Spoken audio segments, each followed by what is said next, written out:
Il 10 giugno del 1940 Mussolini, dal balcone di Piazza Venezia a Roma, annuncia che la dichiarazione di guerra è stata consegnata agli ambasciatori di Francia e Inghilterra, segnando così l'entrata in guerra dell'Italia a fianco della Germania di Hitler.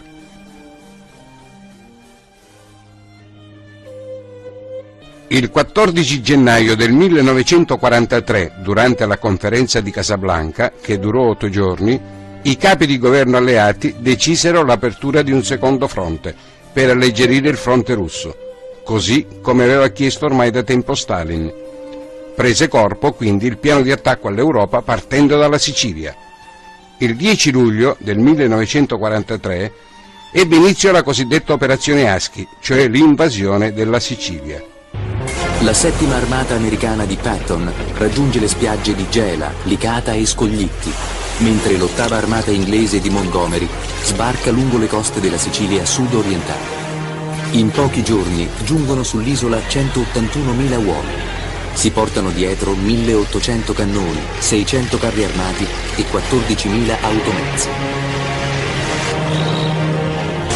La difesa della Sicilia è affidata a 175.000 italiani e 28.000 tedeschi.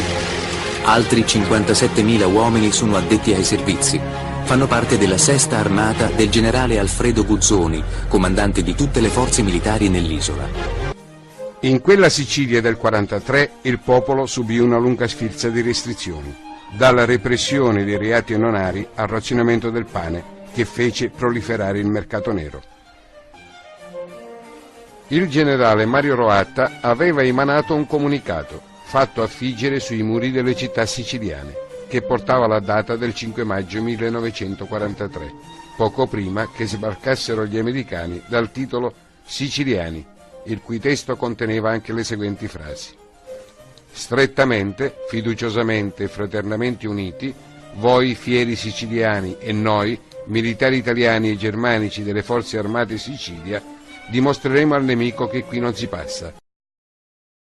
Antonio Canepa svolse un'opera complessa e molto fruttuosa su due fronti. Con il primo, all'università, organizzò la guerra psicologica, facendo circolare volantini contro il fascismo per alimentare il malcontento fra gli studenti interessati alla leva militare, firmandoli con lo pseudonimo di Mario Turri. Con il secondo fronte riuscì a coinvolgere molti giovani, costituendo gruppi addestrati ad azioni di disturbo. Le attività spionistiche nell'isola registrarono la massima operatività alla fine del 42.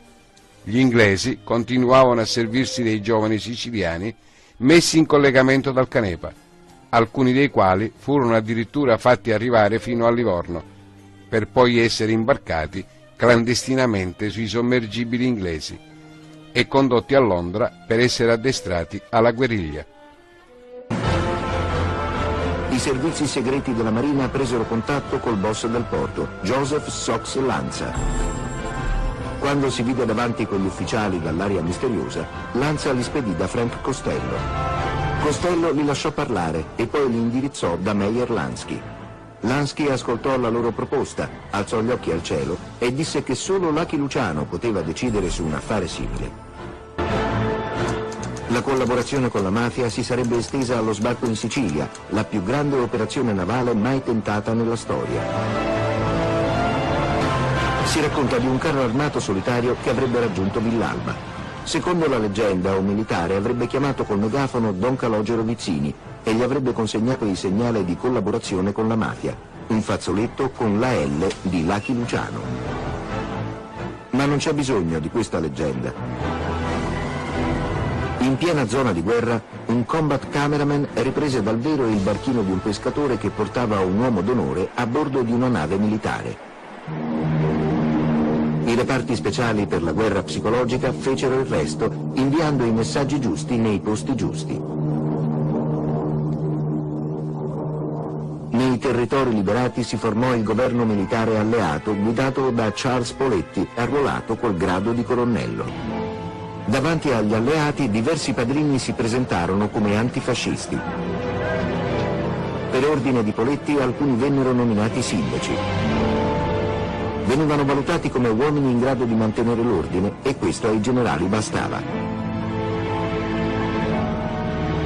Don Calogero Vizzini, ancora lui, diventò sindaco di Villalba per volontà dei militari.